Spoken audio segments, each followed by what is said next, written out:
Oi, gente. Hoje, quarta-feira, dia 28 de outubro já, de 2015. Estou indo para o trabalho, hoje é dia de chuva. Brasília tem, como nós costumamos dizer, duas estações, né? Seca e chuva. E a nossa chuva, ela começa justamente na primavera e se estende por todo o verão. Então, assim, em dezembro e janeiro chove, chove, chove, chove. A cidade vira... A sorte é que Brasília tem um clima muito seco. Então, mesmo com a chuva, você, por exemplo, lava a roupa, coloca para secar numa área coberta e a roupa seca em um dia. Então, não tem aquele problema. Eu morei em Mato Grosso do Sul, por exemplo, que é úmido, né? Tem as estações como no resto do país, assim, mais afim com o resto do país. E no inverno, nossa, chuva, chuva, chuva, aí enlameava, ficava aquele barro vermelho que grudava no sapato, né? Então você chegava uns verdadeiros coturnos, assim, um salto desse tamanho só de barro vermelho, e lavava a roupa, e a roupa fica uma semana e não seca. E não seca, aí começa tudo a ter cheiro de mofo. É uma coisa horrorosa, nossa, terrível. Eu imagino que hoje seja diferente. E o inverno também tem outra coisa, além dessas chuvas, né? Eu lembro de ter pego temperatura, teve uma noite que foi abaixo de zero. E eu com pijama de lã, com não sei quantos edredons, cobertores e não sei o que, não conseguia dormir. Os ossos doíam com frio. Impressionante, eu nunca tinha visto aquilo na minha vida. E as casas não têm aquecedores, não é, sabe? É bem, né? Então, eu lembro que para tomar banho se criava um artifício, que era uma lata, botava querosene, sei lá o que e tal, acendia, aí ficava... não ficava tão esfumaçado não, então não devia ser querosene, sei lá o que era.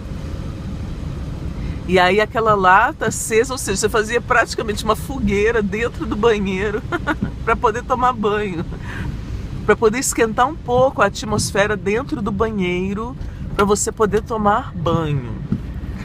Olha, punk o negócio, punk.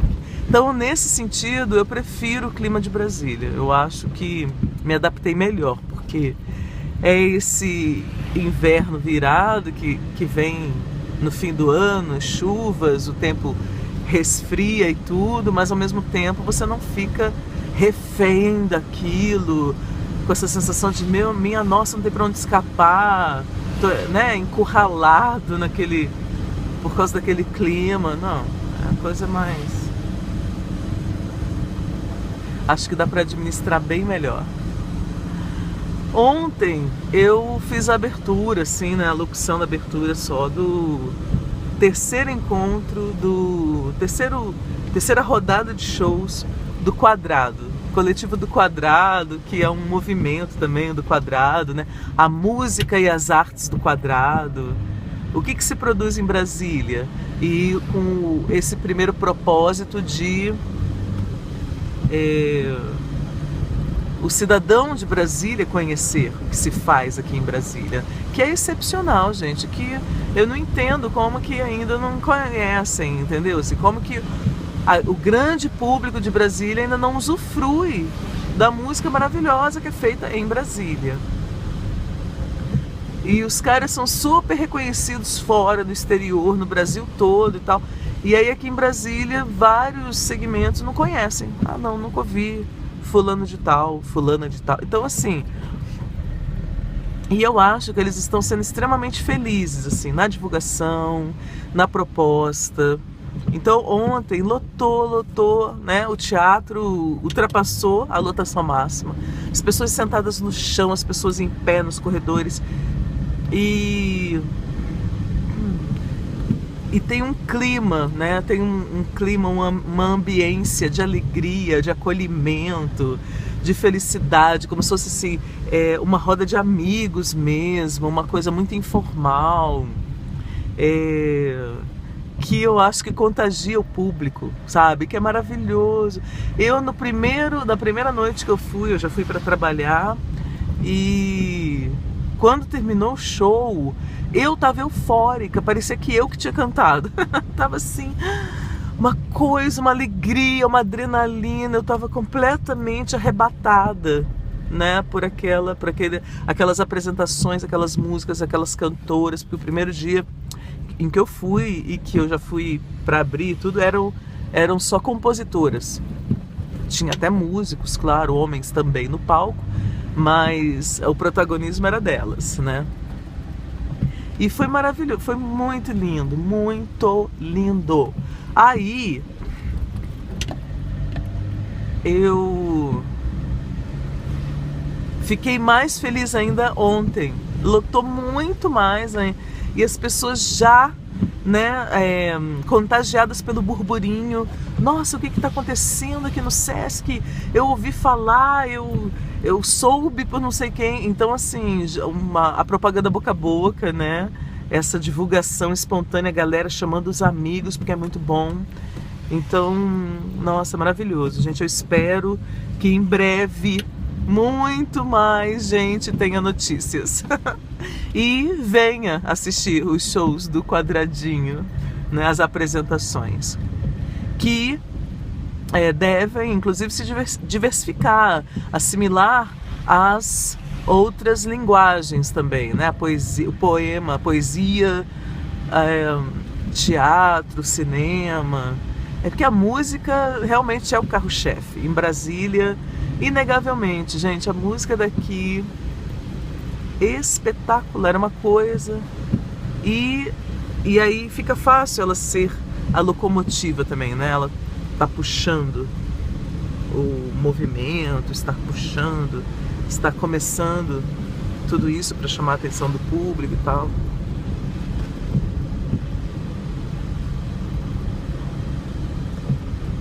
Aí ontem eu tive a terapia também. É muito engraçado compartilhar, né? Terapia. Mas muito louco, porque há mais de um ano eu comecei a terapia com este terapeuta, que é holístico, né? Ele é zen, ele é instrutor de yoga, ele é da Ayurveda, né? Muito experiente na Ayurveda. E tem especialização em Gestalt terapia, 15 anos, né, como terapeuta. Não é um terapeuta muito das antigas, o que também é bom, porque as questões de alguns de nós, pacientes, são muito contemporâneas, assim. Então a galera meio careta que não consegue entender, né? Então, para lidar com esse mosaico, né, bissexualidade, drogas, vida louca, night, e ao mesmo tempo as questões profissionais e de família, e é muito fora da caixinha, né? Muito fora da caixinha. Não é mais aquela paciente que chega porque está infeliz no casamento, mas ela quer salvar o casamento, então ela quer saber como, o que fazer para melhorar o casamento. Não é, né? Bem diferente. Inclusive no meu caso, né, é aquilo, 5 casamentos. Ontem eu tava pensando nisso, porque eu tenho vivido uma coisa meio assim confusa, não é nem confusa, é que às vezes eu fico meio dividida, né? Que é assim, agora em dezembro, daqui a um mês praticamente, completo no dia 22 de dezembro, completo 5 anos só, né? 5 anos que eu deixei o meu último marido e em que nunca mais me liguei a ninguém, né? E que tive alguma aproximação, assim, com 2, 3 pessoas muito rápidas, assim, muito rápidas, né? Inclusive, uma delas, a terceira, a que me revoltou, porque aconteceu de uma maneira super canalha, né, da outra parte. Um cara que já tinha namorada, que ficou me chavecando, me pediu em namoro e... Enfim, foi super escroto, desrespeitou 21 anos de amizade que a gente tinha, jogou no lixo pra seguir esse script machistinha de merda latino, do patriarcado, sei lá, entendeu? Assim, atrasado brasileiro. E aí,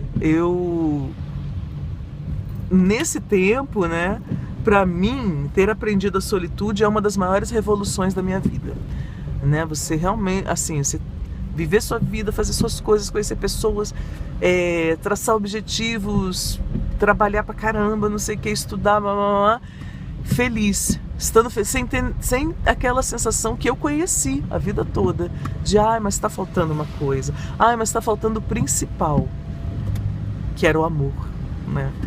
E assim, você é uma libertação, nossa, é um peso que você deixa, ou um peso que te deixa, né? É muito, realmente, não tem como descrever, é um divisor de antes e depois disso, né? De você amadurecer a esse ponto. E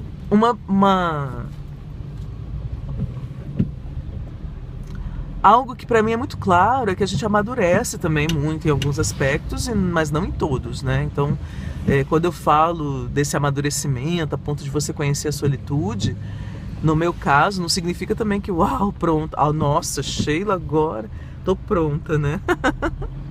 Nada a ver, mas assim, pra mim foi fundamental pra mim. Agora eu vivo feliz, assim, eu vivo uma felicidade, porque antes era a angústia, né?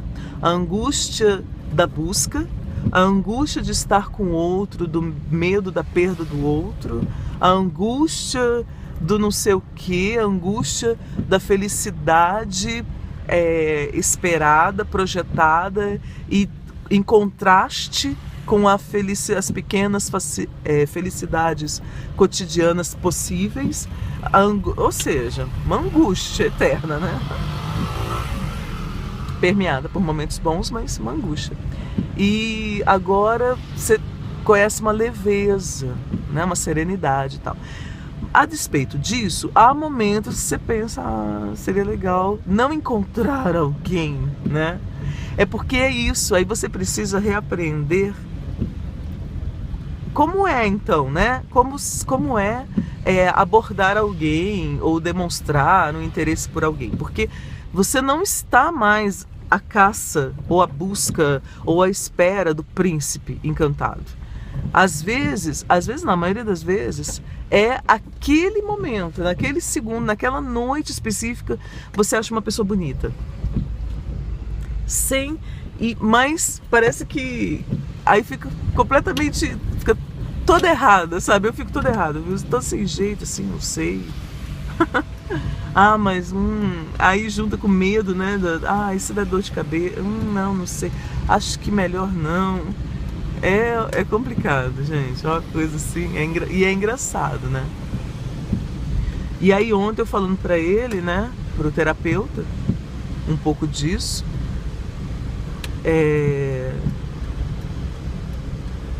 E essa mudança da perspectiva, né? Das expectativas, do que se deseja, ou inclusive isso, do não desejo nada, sabe assim, toda essa mudança, ela afeta de maneiras que são surpreendentes, porque parece algo nato na gente, né? É nato. O ser humano é talhado para o encontro, né? A gente, é a coisa que acontece, sim, naturalmente, né? Daí a magia também da coisa, né? Isso, tudo, né? Toda uma... E quando você passa a se sentir um pouco fora da caixinha, não um pouco fora da caixinha, mas assim, droga, deixa eu ver se eu consigo passar em outra loja. Eu tinha que passar numa veterinária, numa vet, para comprar o novo spray da bebê do meio, que o dela acabou, mas a pele não cicatrizou toda ainda, totalmente, mas tá bem melhor. Eu vou comprar lá no plano. O problema é isso, né? Aqui é caro, mas no plano sempre é mais caro. E o que tem no meio do meu caminho? Entre o bairro onde eu moro e o plano? O Lago Sul, que é o bairro mais caro ainda. Mais caro de Brasília. É, pessoas. Minha grande questão agora é dinheiro. Quero mais saber. Privilegiada, eu agradeço. Nossa, 5 casamentos, eu passei por 5 casamentos. Não sei quantos namoros, nem sei quantos namorados eu tive. Muitas paixões. Amores, casos. Encontros. Nossa, tô viva. Sem AIDS. Tô brincando, gente. É porque quando eu era mais nova, não tinha, né? Eu peguei o início da AIDS, assim. O início, será que foi década de 80, né? Não tava... Mas eu vi esse início, eu acho que eu vi. Se foi década de 70, não, eu era muito criança. Mas década de 80 eu já era adolescente, eu vi, assim, né? Esse medo, aquele medo, surgimento daquela coisa estranha, todo aquele pavor e tal. Eu lembro quando eu descobri que um namorado que eu tive, que a gente tinha o maior papo, assim, ai, amor livre, vamos viver o amor livre. A gente começou a namorar na somaterapia, né? Amor livre, amor livre, amor livre. Aí o filho da puta ficou com todas do grupo, tirando 2 que não quiseram. Ele dormiu com todas e todos, me enganando. Quer dizer, que porra de amor livre é esse? Fez igualzinho, ó, o avô, o pai, entendeu? Nossos ancestrais, igualzinho. Com um papinho mentiroso, libertário. E aí quando eu me interessei por um cara, na verdade foi outro cara que, nossa, que surgiu, que era um índio, né? Um cacique, era uma coisa linda, era enorme, era um homem... Tinha 2 vezes o tamanho do meu namorado. É uma força da natureza. E aí eu fui, né? De acordo com aquela ética e tal, o amor livre, mas, né? Respeitando o outro, era o que eu achava. Aí fui falar pra ele, né? Falei, olha, tá rolando uma coisa assim entre mim e o Charles e eu vou ver, assim... Nossa, surtou, pirou, deu chilique, piti e tal, terminou o namoro, começou a namorar outra garota do grupo. E eu fiquei olhando, gente... E aí, mas aí eu, né, fiquei com o Charles, fiquei namorando com o Charles e tal, normal. Pra depois descobrir que o canalha tinha dormido com Deus e todo mundo. Foi a primeira vez que eu tive a preocupação. Eu falei, meu, se eu tiver pego AIDS, né? Dormiu com o grupo inteiro, cara. E é meu namorado, a gente fica sem camisinha. Como é que eu vou? Aí fiz o teste, nada. Aí eu fazia todo ano o teste. E era muito engraçado, porque eu ainda tinha... fazendo um hospital militar, né? Dependente ainda e tal. E eu lembro que nas primeiras vezes os atendentes me entregavam assim, sabe, o exame assim, me percrustrando. E eu já achava tudo muito natural, fazer teste anti-AIDS, anti-HIV, fazer essas coisas. Não sei, nesse sentido eu acho que eu sempre me senti muito confortável na minha época, mesmo quando eu estava fazendo coisas que pra mim aquilo era muito natural, porque era da minha época, e as pessoas eram muito mais conservadoras e ficavam assim comigo. Mas eu sempre me senti muito confortável, então nunca me afetou, nunca me atingiu. Muito bom. Gente, eu fico pensando, né, nesses vídeos agora, porque, como eu dizia, houve uma mudança desde que eu comecei a terapia com esse terapeuta, que faz um pouco mais de um ano, do meu padrão, né? Consegui amadurecer, consegui elaborar algumas questões que eram fundamentais. Agora eu tô lidando com outras 2, que são minha família, né? Eu tenho que me reconciliar com a minha família, me reconciliar sobretudo com a minha filha, né? Minha filha, para poder conhecer minha neta também. E não vai ser fácil, não vai ser fácil. Mas eu preciso dar esses passos, enfrentar essa questão, mesmo que demore muito, mesmo que não role agora, mesmo que leve anos, mesmo que nunca aconteça, inclusive, essa reconciliação. Mas eu preciso buscá-la, eu preciso trabalhar por ela. Porque do resto da minha família, sabe assim, quando você lava, chega. Engraçado, hein, gente? Eu imagino que nenhuma de vocês viva uma coisa semelhante, assim. Há famílias que têm um filho problemático e tal, né? Mas quando o filho chega ao ponto de odiar um dos progenitores, eu acho que a coisa é muito séria. É muito séria. Porque o amor que a gente sente é tão maior, é tão incondicional, a necessidade de aprovação deles é tão grande, que para chegar ao ponto de uma pessoa te maltratar tanto, te sacanear tanto, te maltratar tanto, ser tão violenta, ser tão injusta, ser tão tudo, né? Tão abusiva, a ponto de você deixar de amar e conseguir passar para o outro polo, que é odiar, detestar, não suportar, né? Não confiar, não vou nem falar, porque tá imbuído ainda, tá embutido, na verdade. Eu acho que poucas mães são capazes disso, conseguem isso, essa façanha. Uma façanha, né? E por quê? Porque dentro dessa estrutura, dentro dessa mentalidade, dessa vida machista que nós temos, patriarcal, nós não falamos daqueles casos em que mulheres engravidam para conseguir casar, prender um cara, consciente ou inconscientemente, e aí elas conseguem, mas aquele filho, principalmente se for filha, vira um estorvo, né? Ela não quer, ela é infantilizada, né? Carente, problemática, autocentrada, o umbigo dela, né? Aquela coisa toda, não quer dividir a atenção, sobretudo do marido, com aquela filha, e enxerga a filha como rival. É muito problemático, gente.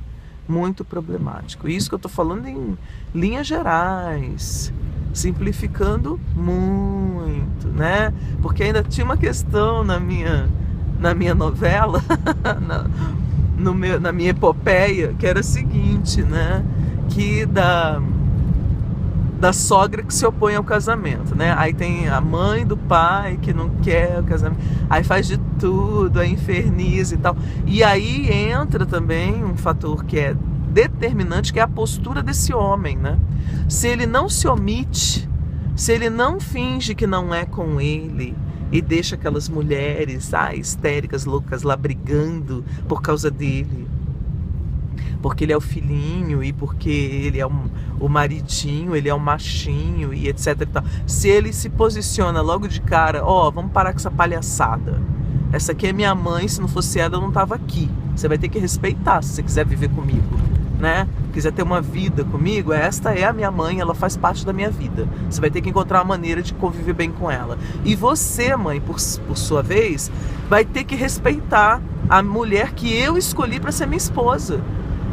Eu escolhi, ela não me obrigou, eu não estou acorrentado, não estou sendo forçado a nada, eu fiz a escolha de me casar com ela. Então, ela vai estar na minha vida todo santo dia. Essa mulher agora faz parte da minha vida e você vai ter que encontrar uma maneira de conviver decentemente com ela. Pronto, tinha acabado a palhaçada logo no início, mas não.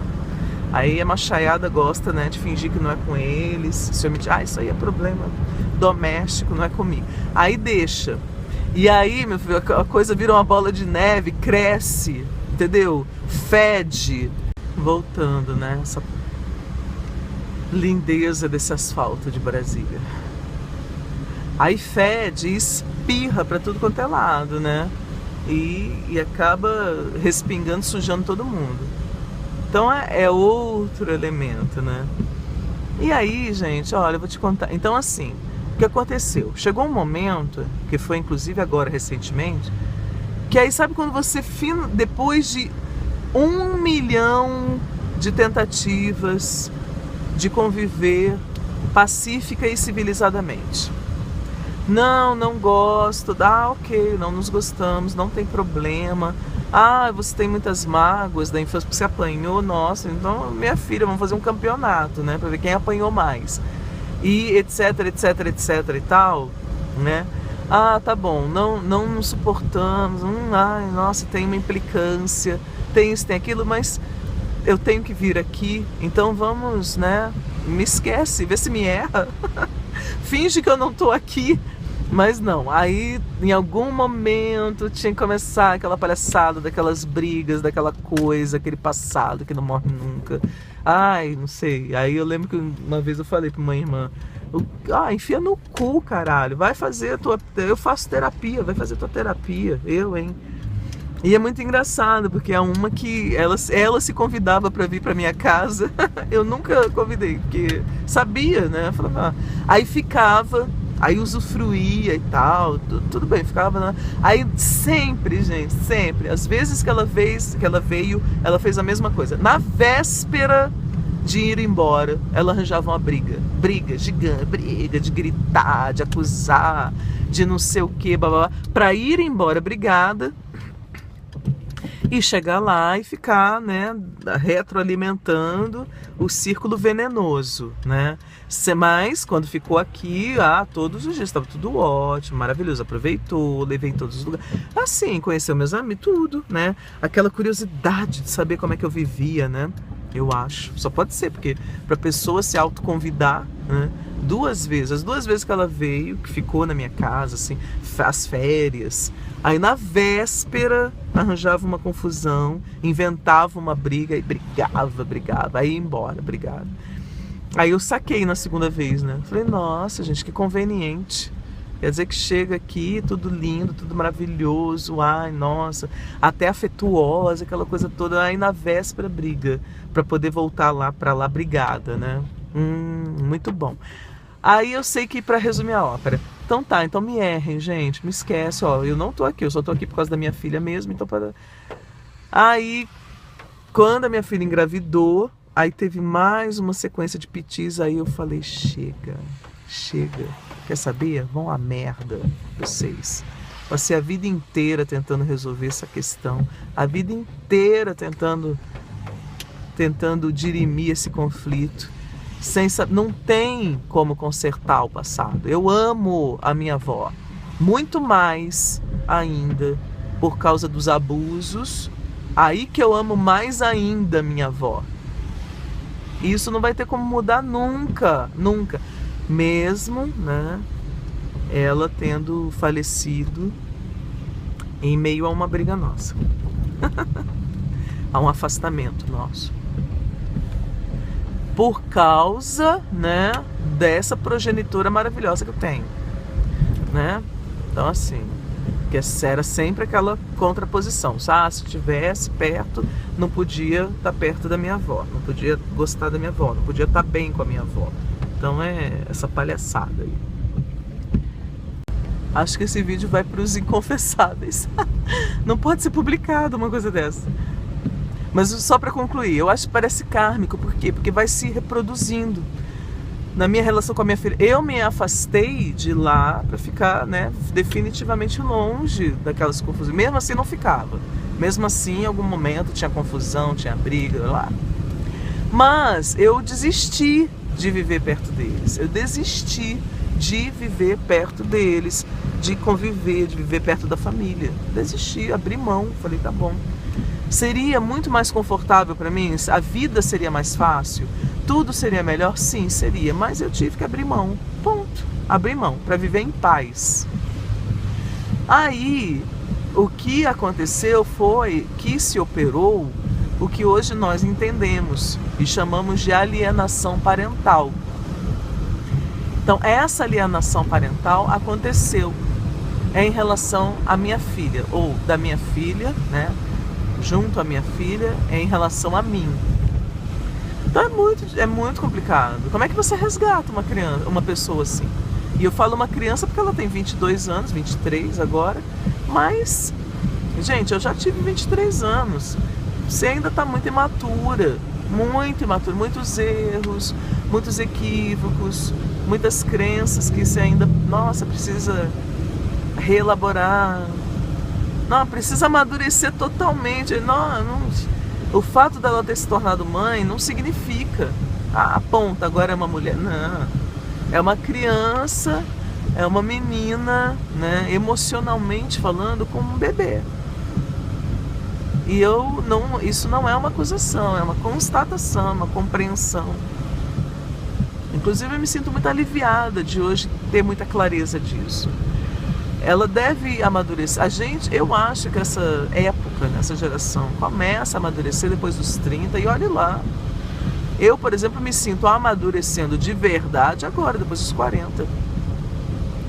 Depois de 25 anos de terapia. E não era assim, tipo, e era vida louca, era porra louca, era drogadita, era tudo. Mas sempre trabalhei, sempre fui responsável também, sempre me sustentei, ok? Mas assim, amadurecer mesmo disso, de me libertar, inclusive, das crenças sociais, desses valores nojentos, impostos, né? Machistas, opressores e tal, agora, depois dos 40. Então imagina, tadinha minha filha, 23 anos só, muito nova ainda.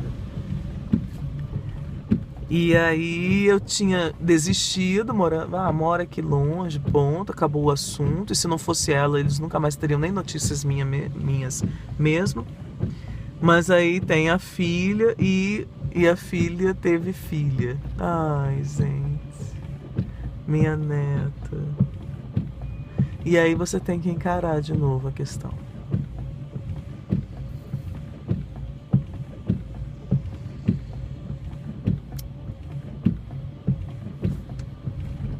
Eu me pergunto se depois de tantos anos, e tantas mentiras, e tanta violência, e tanto tudo, e tanta raiva, e tanta irritação, tanto tudo, se ainda é possível conseguir converter todo esse mal-estar que essa pessoa me causa em algum carinho. Vamos ver. Tomara, eu faço terapia para isso também. Gente, muito grata aí por dividir o divã. Na verdade, por dividir quase a cadeira do terapeuta, né? Muito grata. Eu acho que eu tô um pouco imbuída desse sentimento, assim, que aflorou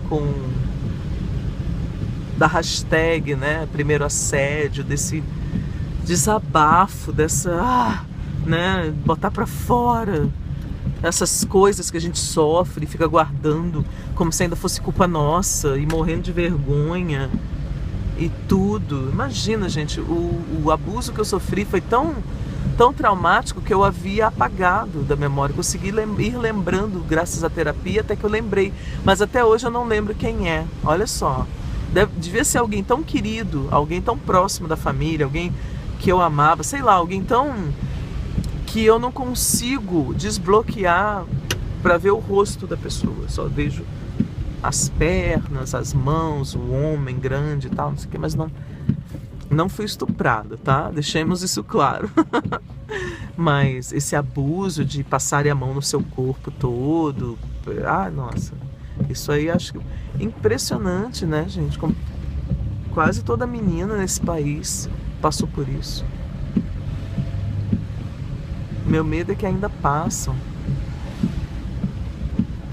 Ai, pois é, uma filha e uma neta, né?